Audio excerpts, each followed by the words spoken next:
Assalamualaikum warahmatullahi wabarakatuh. Pada kesempatan kali ini saya akan membahas contoh soal dari momen inersia ya. Jadi sebelumnya udah saya jelaskan materi. Jadi kalau seandainya masih ada yang belum nonton materinya, yuk silakan ditonton dulu ya, supaya nanti ketika saya menjelaskan contoh soalnya kalian bisa lebih paham gitu. Nah, di sini saya akan mencontohkan untuk momen inersia benda partikel atau titik. Nah, ceritanya ini ada dua buah partikel ya, yang masing-masing memiliki massa 2 kg dan 4 kg. Nah, kalau di soal itu massa yang 2 kg milik M1 ya, berarti M1 nya 2 kg, kemudian M2 nya 4 kg. Nah, selanjutnya ya, kita lihat di gambar ya, untuk yang M1 ke poros itu berarti yang di sini ya, ini poros namanya. Nah, M1 ke porosnya adalah 20 cm, berarti itu R1 20 cm. R2 nya berarti dari M2 ke poros 30 cm. Nah, ingat ya, kalau untuk satuannya harus diubah ke meter. Ke meter berarti dibagi 100 ya. 20 bagi 100 berarti 0,2. Kemudian ini berarti 0,3 meter. Yang ditanyakan adalah tentukan momen inersia dari partikel ya, atau I aja deh, I nya berapa. Nah, karena lebih dari 1, kita pakai yang sigma mr kuadrat, atau boleh langsung M1R1 kuadrat ditambah M2R2 kuadrat ya. M1 nya 2 kg, R1 nya 0,2 ditambah M2 nya 4 kg dikali R2 nya 0,3 ya, dikuadratkan ya R nya. Nah, kemudian 2 dikali 0,2 kuadrat berarti berapa? 0,04 ya, ditambah 4 dikali 0,3 kuadrat berarti 0,09.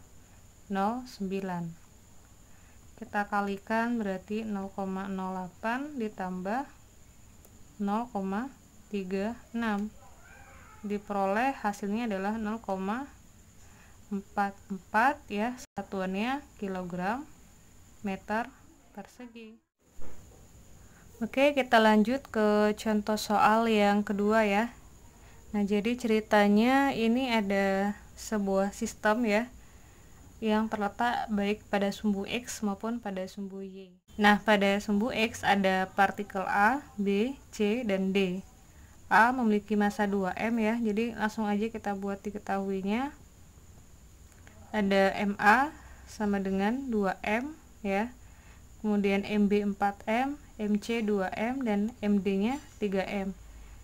Kebetulan karena A, C, dan E ya, itu punya massa yang sama, yaitu sama-sama 2M. Jadi kita buat aja MA sama dengan MC sama dengan ME sama dengan 2M. Nah, selanjutnya ada MB ya. MB nya adalah 4M, kemudian MD nya 3M, dan MF nya 1,5M. Nih, 1,5, ini 2 ya, tadi sudah 3 dan 4. Kemudian kita akan mencari tahu berapa jaraknya. Jaraknya saya tulis di sebelah sini aja ya. Jaraknya itu adalah jarak dari partikelnya ke poros. Nah, dalam hal ini di soal disebutkan bahwasanya sistem diputar pada sumbu Y. Nah, kalau diputar pada sumbu Y berarti porosnya di sumbu Y. Jadi biar mudah saya kasih tanda di sini ya.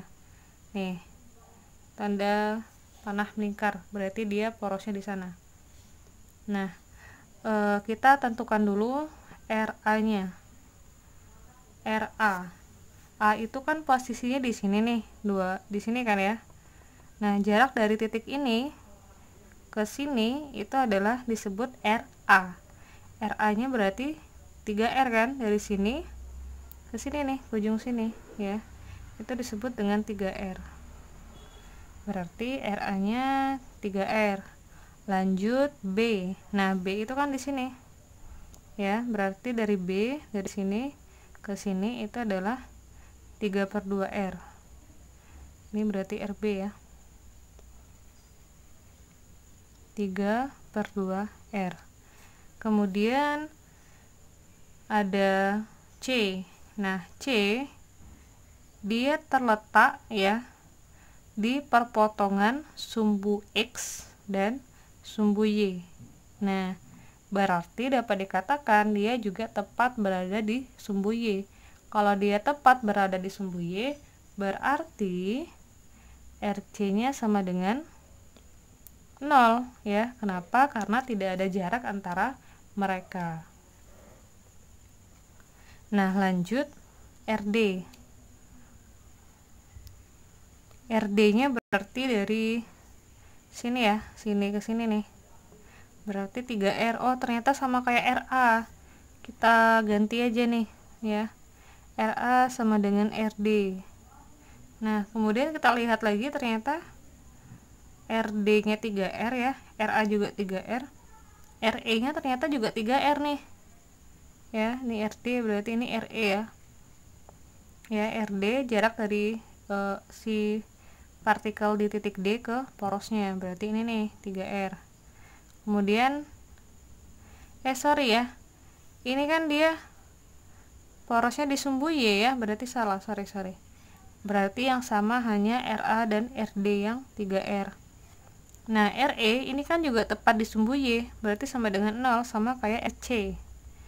Berarti ada RC, ada RE, kemudian yang tepat di sumbu Y juga ada F kan ya.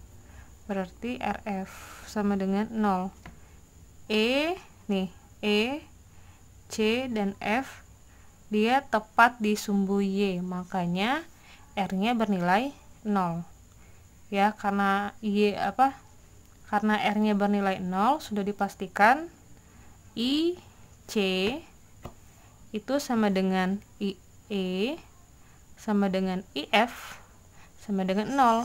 Jadi tidak perlu kita masukin ke sigma I-nya ya, rumus yang M1R1 kuadrat ditambah M2R2 kuadrat, nah yang itu. Oke, langsung kita jawab saja. Kita menggunakan persamaan I sama dengan sigma MI RI kuadrat.